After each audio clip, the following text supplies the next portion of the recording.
Hello friends, welcome to my YouTube channel star Gaurav education. दोस्तों, आज मैं आपको इस वीडियो में हिंदी का पेपर बताने वाला हूं। ठीक है, वीडियो को पूरा देखना है, बिल्कुल भी स्किप नहीं करना है।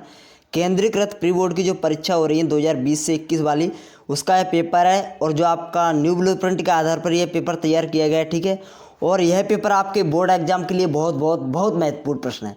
इसमें जितने भी आपके प्रश्न दिए हैं इस पेपर में, बोर्ड एग्जाम के लिए बहुत महत्वपूर्ण प्रश्न है। इस पेपर से लगभग आपका 30 से 40% आ सकता है बोर्ड एग्जाम में, ज़्यादा भी आ सकता है। ऐसा नहीं है कि ज़्यादा आएगा, ज़्यादा नहीं आएगा, लेकिन 40 से तो कम ही नहीं आएगा। 40%, 30% से तो कम ही नहीं आएगा। यानी इससे आपके, अगर आप इस पेपर को सॉल्व कर लेते हो तो आपके 30 से 40 नंबर पक्के हो जाएंगे आपके इसी एक पेपर से। समझ सकते हो कितना अच्छा पेपर अच्छा है। और यह प्री बोर्ड का एग्ज़ाम का पेपर है 2020 से 21 एग्ज़ाम के लिए। और इसी प्रकार आपको बोर्ड एग्जाम में प्रश्न देखने को मिलेंगे।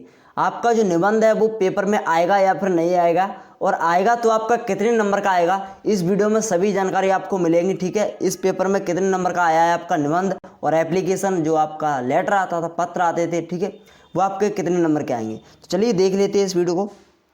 देखिए अपना, इसमें आपका जो समय रहेगा वो 3 घंटे का ही रहेगा। पेपर आपका 100 नंबर का रहेगा। ठीक है, और इसमें देखिए पहला अपना रहेगा खंड आ। क्या रहेगा? खंड आ रहेगा। खंड देखिए आ में क्या होगा, खंड आ में सही विकल्प चुनकर लिखना है। ठीक है, यानी सही विकल्प आपके 6 नंबर के रहने वाले हैं। देख सकते हो सभी सही विकल्प है। इनका आप स्क्रीनशॉट भी ले लें। ठीक है, आप इनको सॉल्व अच्छे से कर लें। अगर आप चाहते हो सॉल्व हल चाहते हो इसका, तो प्लीज़ कमेंट में बता दें, इसका सॉल्यूशन भी आपको मिल जाएगा। ठीक है, चलिए खाली स्थान चुनकर लिखना है। तो आपके खाली स्थान भी 6 नंबर के पूछे जाने हैं। ठीक है, पहला, दूसरा, तीसरा, चौथा, पांचवा, छठवां, 6 खाली स्थान आपके पूछे गए हैं। प्रत्येक में ऑप्शन दिए हैं। खाली स्थान में भी आपको ऑप्शन देखने को मिलते हैं हिंदी में। ठीक है, तो आप आराम से कर सकते हो। अगला है, देखिए अगला सत्य सत्य लिखिए। सत्य सत्य, तो आपको सत्य सत्य इसमें से छांटने हैं। तो देख सकते हो यह भी आपका 6 नंबर का है, इसका भी आप स्क्रीनशॉट ले लीजिएगा। चलिए अब देखते हैं एक शब्द में उत्तर। तो एक शब्द में उत्तर भी आपके 6 नंबर के हैं। ठीक है, एक शब्द में उत्तर भी आपके कितने नंबर के? 6 नंबर के हैं, तो इनको भी आप देख लेना। अगला देखते हैं, प्रश्न क्रमांक 5 है। प्रश्न क्रमांक 5 भी आपका 6 नंबर का है। कितने नंबर का? 6 नंबर का। यानी प्रश्न क्रमांक 5 तक आपके 6 नंबर के हैं। यानी 6 गुणा 5 बराबर 30 नंबर के आपके ऑब्जेक्टिव हैं। 30 नंबर के न्यू ब्लूप्रिंट के आधार पर ऑब्जेक्टिव पूछे जाने हैं बोर्ड एग्जाम में, और इस पेपर में भी 30 नंबर के हैं। और इसी प्रकार आपका पेपर तैयार किया जाएगा बोर्ड एग्जाम का। ठीक है, बिल्कुल इसी प्रकार आ सकता है। खंड बा आपका रहेगा। देखिए खंड बा में आपसे क्या पूछा जाएगा? प्रश्न क्रमांक 6, इसमें लिखा है निम्नलिखित प्रश्नों में से किन्हीं 4 प्रश्नों के उत्तर दीजिए। टोटल है 12 नंबर का, तो 4 प्रश्नों के उत्तर देना है। तो एक प्रश्न आपका 3 नंबर का हो गया। ठीक है, एक प्रश्न कितने नंबर का हो गया? 3 नंबर का। तो प्रत्येक प्रश्न 3 नंबर के हैं। पहले क्या होते थे कि जो यह छोटे छोटे प्रश्न है 2-2 नंबर वाले, पहले 2-2 नंबर में यह प्रश्न पूछे जाते थे, लेकिन इस साल 2 नंबर वाले 3 नंबर में हो गए हैं, और 5 नंबर वाले 4 नंबर में हो गए हैं। ठीक है, लेकिन वही प्रश्न पूछे जाएंगे जो आपके पहले पूछे जाते थे। आप बिल्कुल भी नो टेंशन रहें। ठीक है, ऐसा बिल्कुल भी ना सोचें कि आपसे कोई अलग प्रश्न पूछ लिया जाएगा बोर्ड एग्जाम में, तो आप उसको सॉल्व ही नहीं कर पाओगे। ठीक है, इतना कठिन पेपर आएगा। आप इसी पेपर को देख सकते हो। यह पेपर आपको कैसा लग रहा है? सरल लग रहा है या फिर कठिन लग रहा है? ठीक है, तो कमेंट में जरूर बताएं आपको यह पेपर कैसा लग रहा है। इजी लग रहा है या फिर हार्ड लग रहा है आपको पेपर, तो कमेंट में आप जरूर बताएं। ठीक है, अब देखिए इसमें आपके 6 प्रश्न दिए गए। 6 में से आपको 4 हल करने हैं, तो आप आराम से हल कर दोगे। 6 में से 4 आराम से, कौन सा भी आप हल कर सकते हो। चलिए 4 हल करने हैं। अब देखिए इस प्रश्न क्रमांक 7 रहेगा आपका 9 नंबर का। 9 नंबर में से आपको किन्हीं 3 प्रश्नों के उत्तर देने हैं। तो इसमें पूछे गए 5 प्रश्न। 5 प्रश्नों में से आप 3 नंबर के 3 क्वेश्चंस के आंसर दे दो। प्रत्येक प्रश्न रहेगा आपका 3 नंबर का। ठीक है, चलिए अगला देखते हैं, प्रश्न क्रमांक 8। तो प्रश्न क्रमांक 8 में 8 भी आपका 9 नंबर का है, और इसमें भी आपको 3 प्रश्न हल करने हैं। ठीक है, तो इसमें भी दिया आपके 5 प्रश्न दिए। 5 प्रश्न में से आपको कोई 3 प्रश्न हल कर देने हैं। सभी पूछे जाएंगे इस साल, मुहावरे पूछे जाएंगे, यानी जो पहले पूछा जाता था वो सब पूछा जाएगा। आप नो टेंशन रहें। पद्यांश पूछे जाएंगे, गद्यांश की व्याख्या पूछी जाएंगी, अपठित गद्यांश पूछे जाएंगे, निबंध पूछे जाएगा, लेटर पूछा जाएगा, सब कुछ पूछा जाएगा। बस ऐसा समझ लें कि कम कम नंबर का पूछा जाएगा। ठीक है, निबंध पहले 10 नंबर का आता था, रूपरेखा शायद, लेकिन इस साल 4 नंबर का ही आएगा। चलिए देखते हैं आगे क्या होता है। देखिए प्रश्न क्रमांक 9 में देखिए निम्नलिखित प्रश्नों में से किन्हीं 3 प्रश्नों को हल करना है।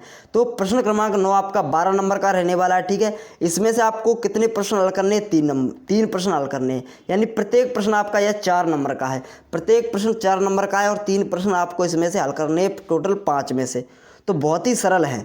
ठीक है, आराम से आप हल कर सकते हो। अगला प्रश्न अब देखिए, इसमें देखिए यह आ गया है, यह आपका 4 नंबर में पूछ लिया गया। आपको ही पता है जो कवि परिचय है सूरदास और बिहारी का, ठीक है, जो कवि परिचय और लेखक परिचय है वो भी पूछे जाएंगे, ठीक है। नोट आंसर है। काफ़ी स्टूडेंटों के मन में डाउट थे कि कवि परिचय लेखक परिचय पूछे जाएंगे या फिर नहीं, तो कवि परिचय और लेखक परिचय भी पूछे जाएंगे आपके 4-4 नंबर में, ठीक है। तो आप इनको कर सकते हो, या फिर कोई भी मतलब 5 प्रश्न में से आप कोई भी 3 प्रश्न सॉल्व कर रहे हो, आपके 12 नंबर पक्के।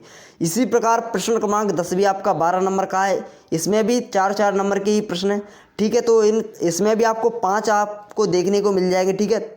देखिए इसमें तो नाटक एकांकी में अंतर है, भाव विस्तार पूछ लिया गया है, ठीक है, और यमक विभावना अलंकार में अंतर। अब देखिए ये आपका पद्यांश की व्याख्या पूछ ली गई है, पद्यांश की व्याख्या।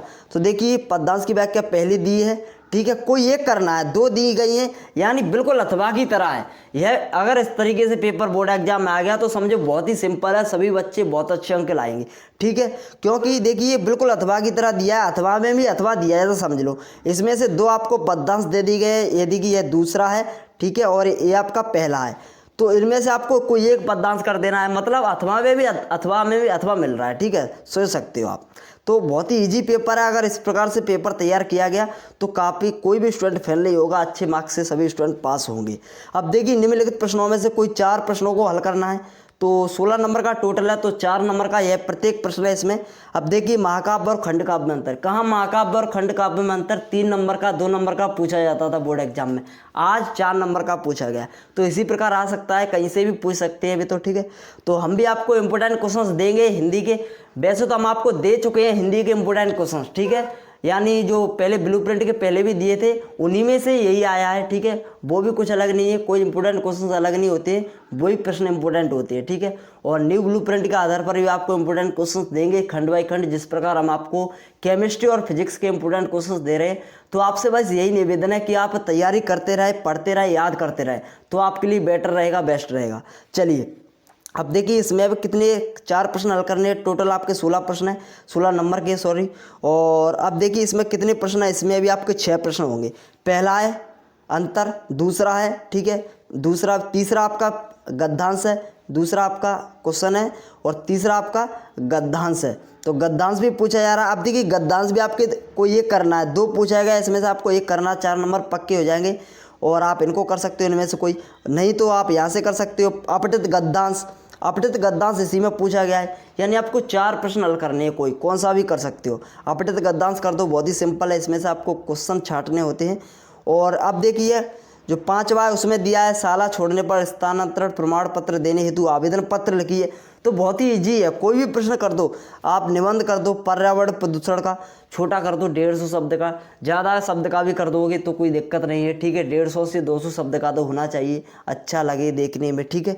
तो आप इस तरीके से याद वही प्रश्न आएंगे, आपको याद करने हैं अच्छे से, कोई ऐसा प्रश्न अलग से बनकर नहीं आ जाएगा नया सा, ठीक है।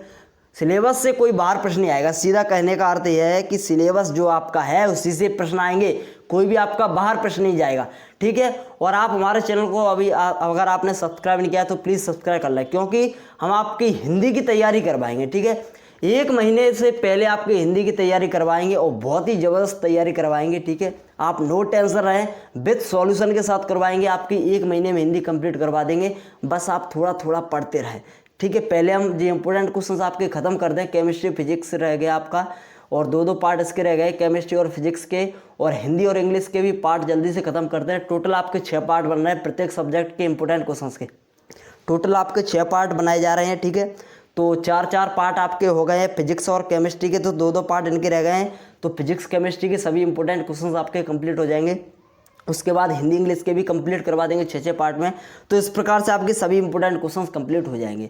तो आप नो टेंशन रहें, बस आप मेहनत करें, याद करें। हमने आपको टाइम टेबल भी बता दिया आपको किस प्रकार पढ़ना है। अगर आपको पढ़ने में दिक्कत हो रही थी तो हमने आपको टाइम टेबल भी दे दिया। हमारी तरफ से हमसे जितनी मेहनत हो रही है हम आपके लिए कर रहे हैं, बस आप हमारी मेहनत को बर्बाद ना जाने दें। आप भी मेहनत करें जिससे हमको अच्छा लगेगा। अगर आप अच्छे मार्क्स लाओगे तो हमको बहुत खुशी होगी। तो धन्यवाद दोस्तों, टेक केयर, बाय बाय।